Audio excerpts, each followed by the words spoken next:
myself. My name is Lin Nguyen, and my co-host is Edward Thomas. Again and again and again. Every single day. Every single week. day. I never change.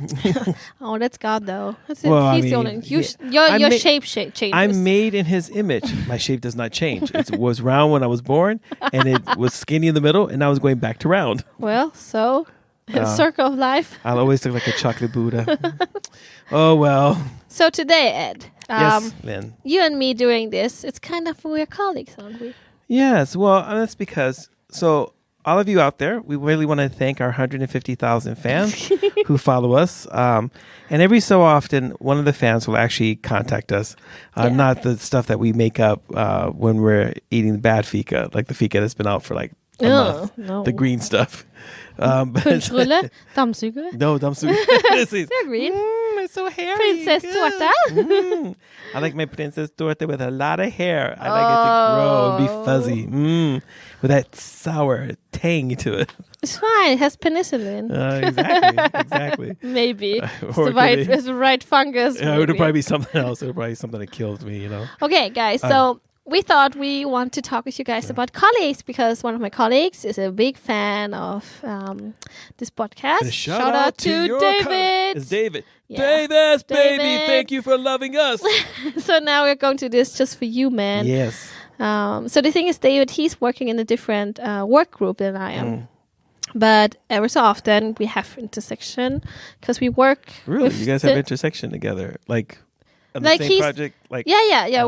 We basically have always. I thought you worked because I always thought you worked like in the secret lab, like people can't come in or out. No. Okay. We work with. I think mostly we work with two other teams. Like we are maybe 4. We have 4 teams, and pharmacy is the team that like touches all of the other teams because we're in the middle. We're in the beginning, the middle, and the end of every process. So you guys are kind of like the glue.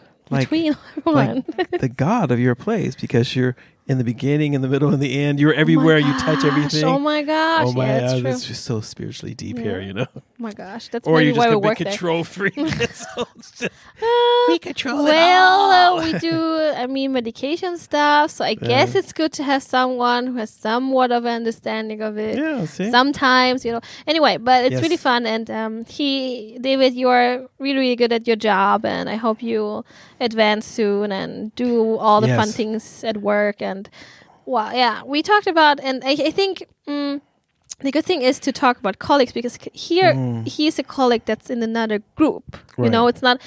So we can talk bad about them? Is that what you mean? No, just saying like I also have colleagues in my group that I work daily with. But with David, it might be that I don't work daily with him because they have a different shift system than what we have.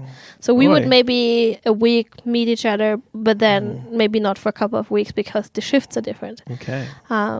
But I don't know. At your work, I think you have colleagues, I guess. I guess I can call them colleagues. Usually people I punch, So I'm the priest. I'm going to punch you. No, but yeah. So we have colleagues that work. So we have different work categories is what they're called. So like a hierarchy? Well, so officially there is no hierarchy. Yeah, right. But in reality, in practice, it's kind of hard if you're a priest in the Church of Sweden. You kind of do sit on the top of a lot of decision making. But there's no hierarchy. No, there's no hierarchy, but most of the bosses are priests. How come? Well, it's the education though. It's because we're so good looking. No, but I think it's just because, as a priest, you have to lead the service. There's a lot of leadership things that go into being a priest. And so that happens. And we're so good at talk. Like right now, I can't shut up. And so, True. And so because everyone else is like, someone says, maybe how should we do this thing? And then it's quiet. And then who's going to be the first person who opens their mouth up? One of the clergy. We're going to say, well, I think that we should do it this way. And everyone goes, oh, I guess we shouldn't question the priest. Okay, we'll do it that way. That's not really like what colleagues are supposed to do.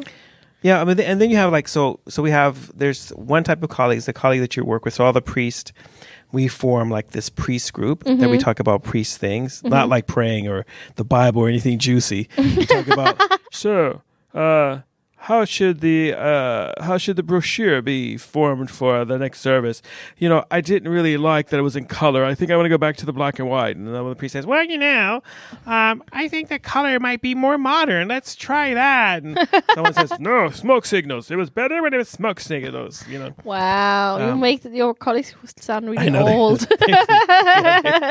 because I want to be cool. No, so you have that group as a working category. So like when I work.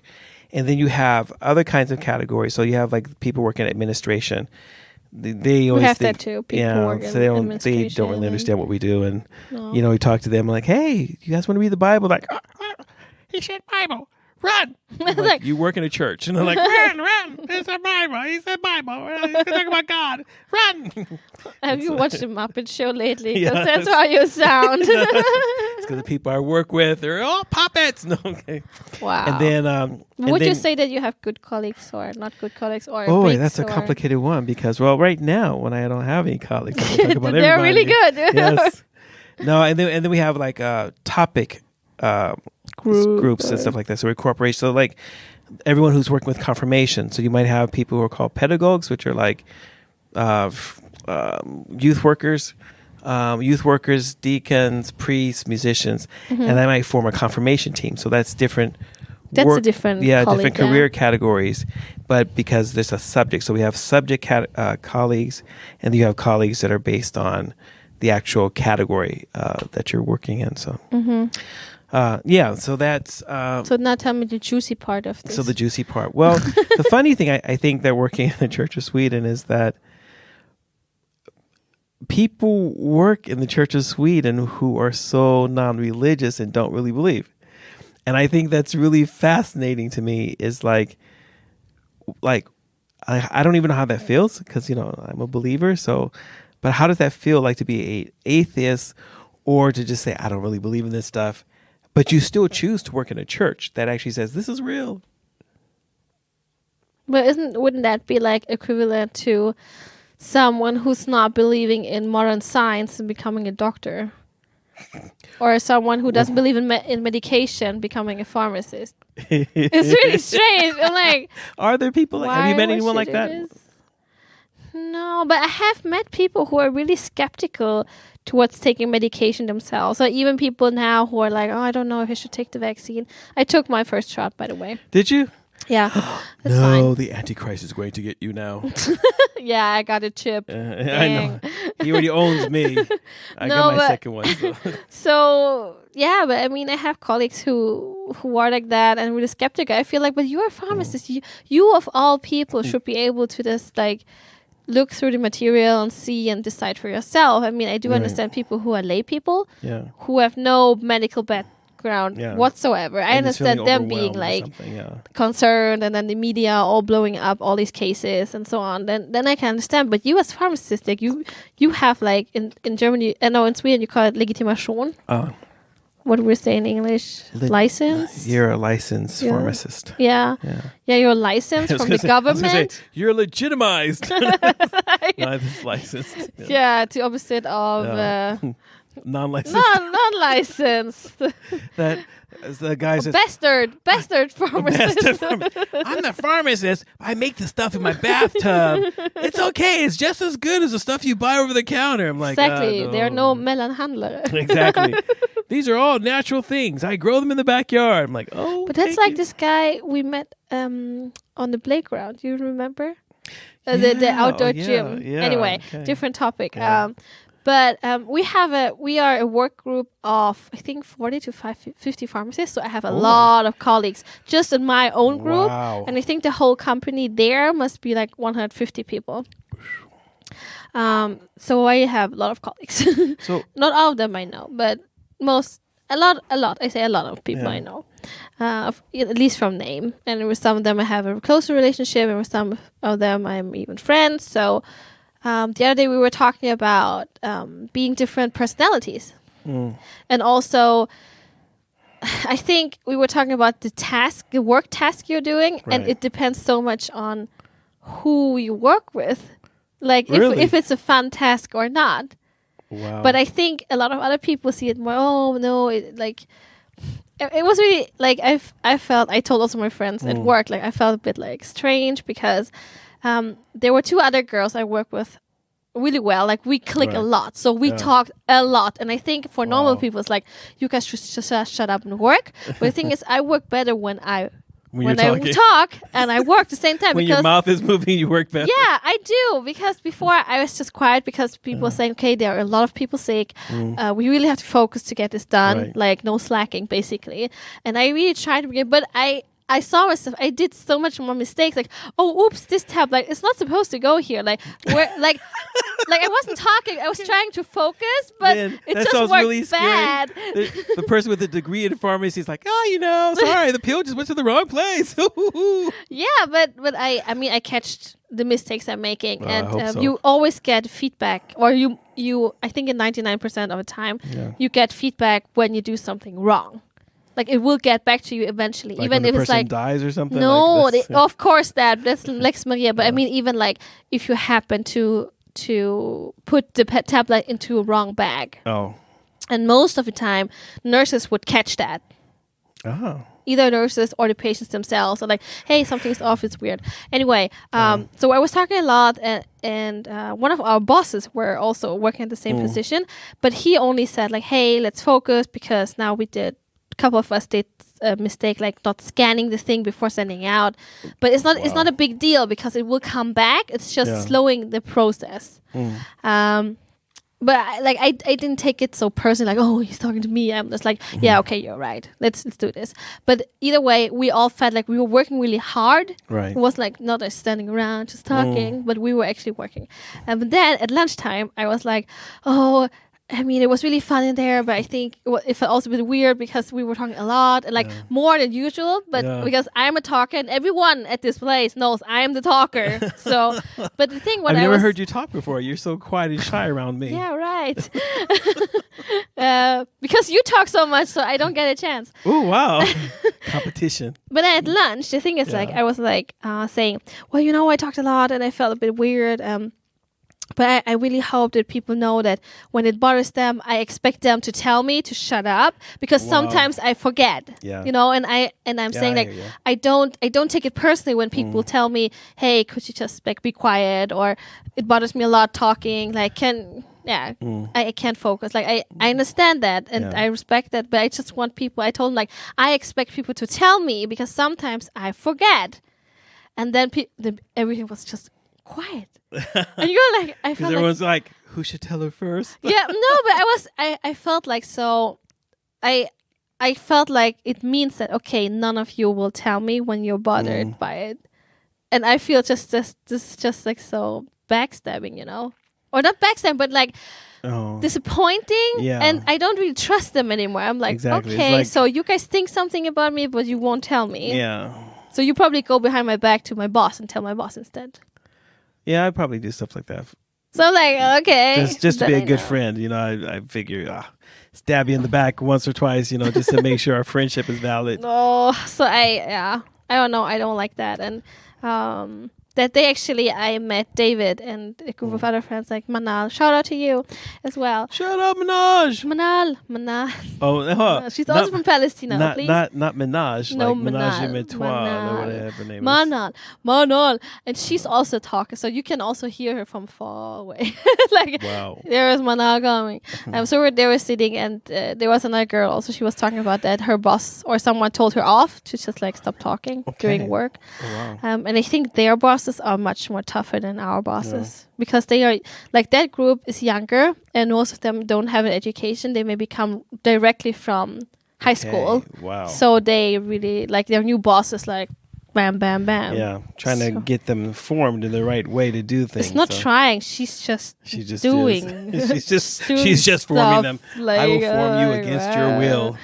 So, what do you think is a good colleague? I think a good colleague is someone who's just honest with you. Like a good colleague is someone who does their job as they're expected to. They don't even have to do like excel in it, but just like doing what they're saying they're supposed to do, or they're saying if they say I take this, they are doing this and not just letting you down. And then also a good colleague is people who are honest. Like if something bothers them, then at some point they will tell I you. Hate you. Just want you to know that. Yeah, but then at least I know. Like, okay, if I have something that I want to talk about, I don't want to talk. I don't want people to tell me they hate me because I'll just start crying. I'll be like, oh, what's wrong with you? I'm just really emotional. Everyone can't love you. I'm sorry. Everyone can love me. I'm gonna make sure everyone loves me. Wow. Yeah, there's no psychological problems going on here. So, what do you think a good colleague is? One that makes chocolate cake every week and brings one to work. At least half of it for me. You know, during summer, there's almost every week someone is going to vacation, and they're always buying fika. Every single week. Nay. Oh yeah. And this fika they are making is like brunch, like hotel brunch, hotel frukost. Wow. I think I need to switch jobs. I told you. You're not listening to me. I know. I should have done that. I should have done it a long time ago. When the company was new and just starting off, I could have been a VD.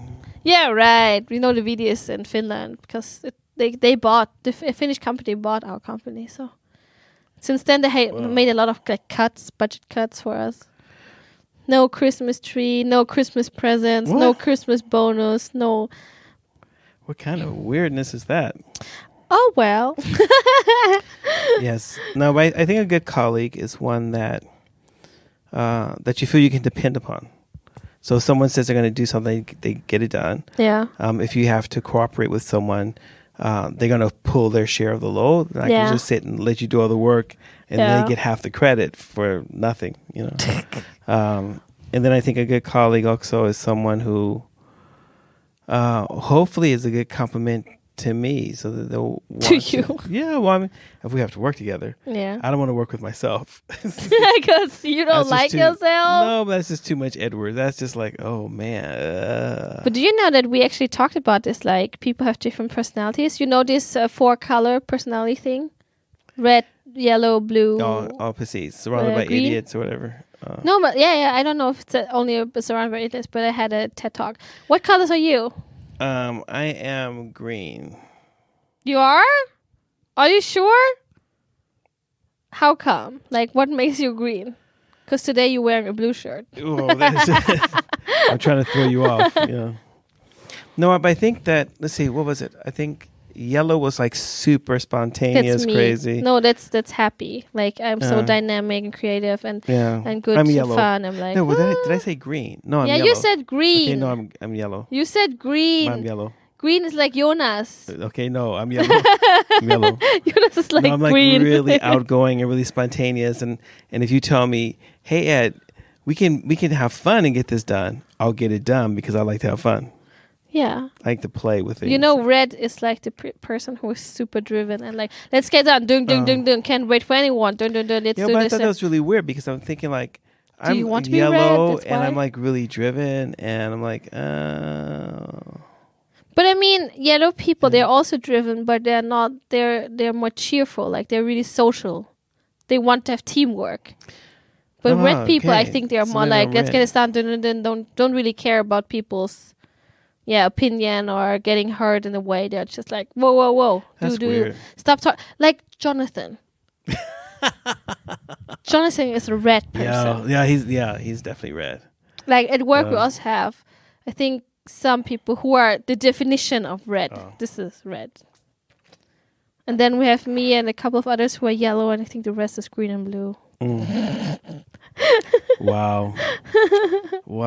I feel so sorry for that workplace. Why? We're a good mix. I mean, a couple of racists as well. Oh, good. I mean, can't have breakfast without a little racism. It's like, I have a little racism, you know, with my Cheerios and my cornflakes. It's so good with just a pinch of sugar. Well, that's a bad colleague.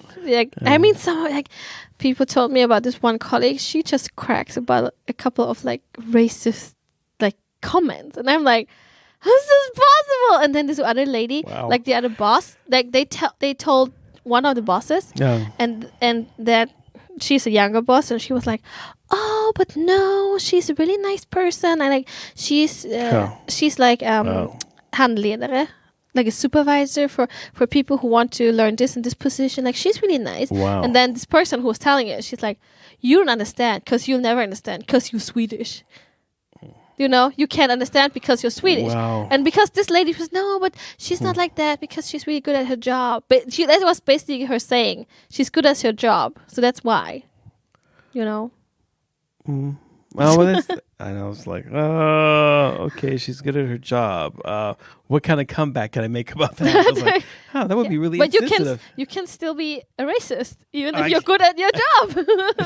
Okay, but the thing, if you have a racist colleague, are they really good at their job? Like, yeah, I don't know. But the weird thing is that the boss was like saying, yeah, but it's not possible because she's good at her job. Like, what? What are you saying? Wow. How do those two? I need a boss like that. I can kill people, but you're good at your job, so you get to stay here. Like, yes, okay, let me. Or like, oh, it's probably a misunderstanding. Like, I heard it from several people.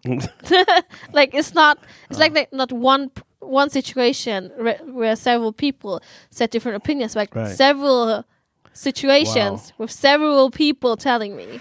So I don't think you can really say that it's a misunderstanding. So all of these people misunderstand the one person. Yeah. Are you sure? It's possible. Mass hallucination, mass stupidity. I don't know. You know, you just never know.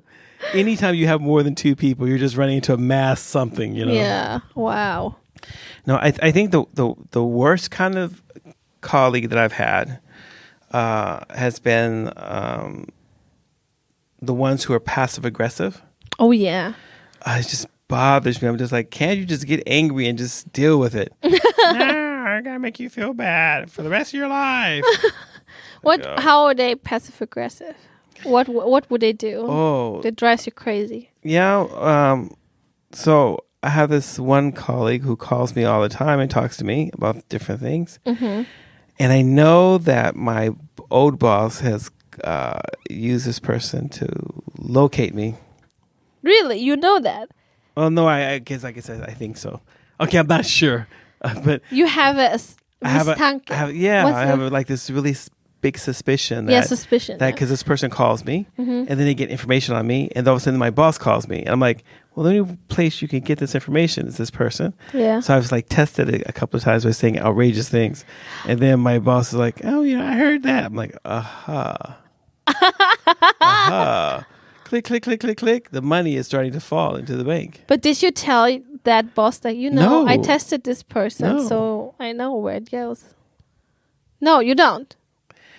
No, because it's not going to say anything. Why not? What did you say? Like, because it wouldn't work.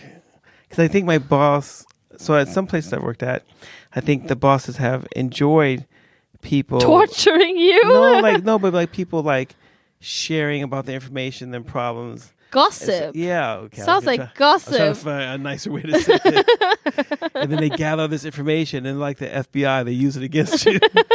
Wow. So I heard. Well, you heard wrong. No, I don't think so. Like, I have good sources. Yeah. I'm like, wow.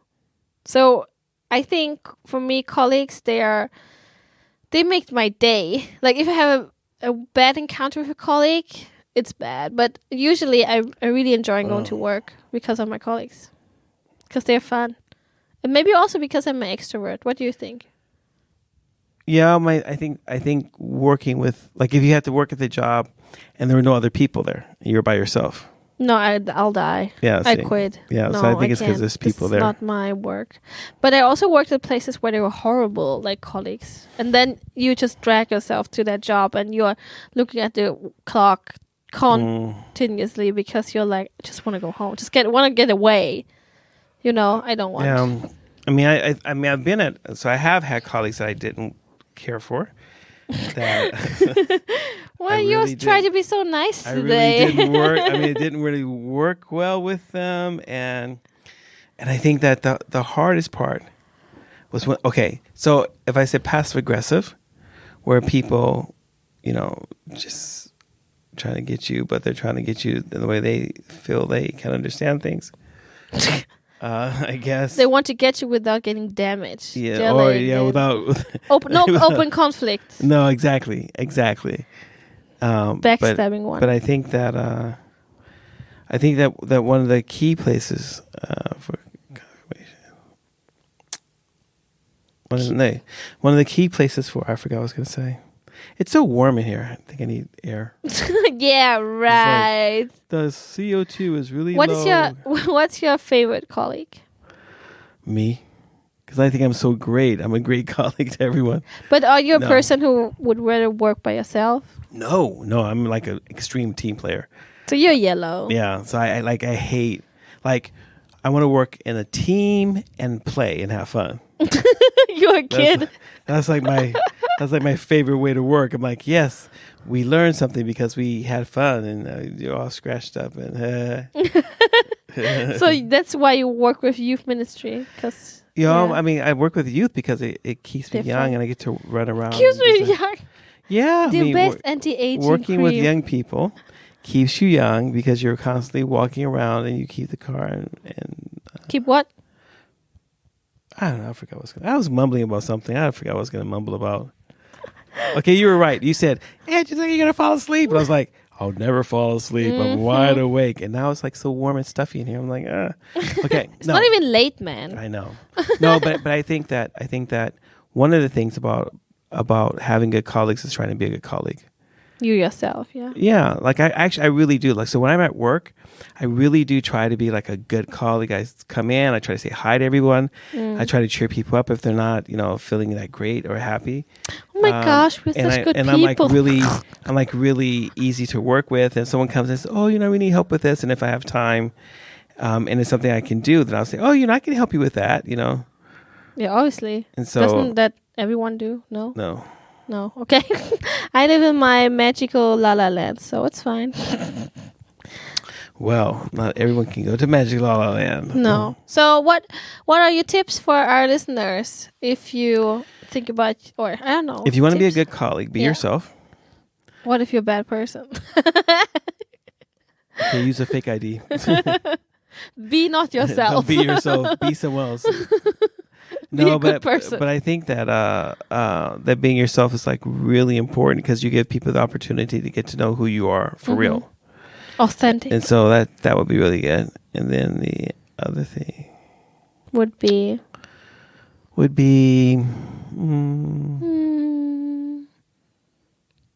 I think it's good to give people grace. Oh, I was gonna say try to try to figure out what the next project's gonna be, and think about it ahead of time. How do you mean?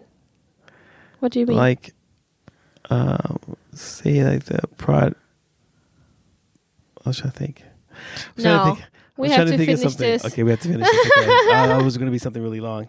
I think you should be like forgiving and have grace on your colleagues. Like, really? Don't hold a grudge on them. No, you shouldn't hold a grudge. You should be able to. You should be open enough so that you can talk about things with your colleague. Yeah. But still mysterious enough so that you don't tell like your whole life in one sitting. No. You have to see if you trust them. Like you can't just pour all your heart out. No. Don't be like me. Exactly. Share your whole life. You're just like, why does everyone I talk to in the street, they all know about me? They keep saying, "Oh, poor Eunice," and they're like, it's like, I don't know anything. Like, you've been tagged. So authentic. Thank you guys for listening. Yes. Hear you soon. And let us really know what you want to hear. If you want to hear more about the colleague thing, what angle do you want? Do you have a real life story? Story about your colleague that we should have our turn on? So let us know and we are going to comment on it. Yes, we will. We will comment on anything. Yeah, so keep writing in. Yes, just send it. Yeah, we're not afraid. Thank you for listening, guys. And thanks, everyone. Bye-bye.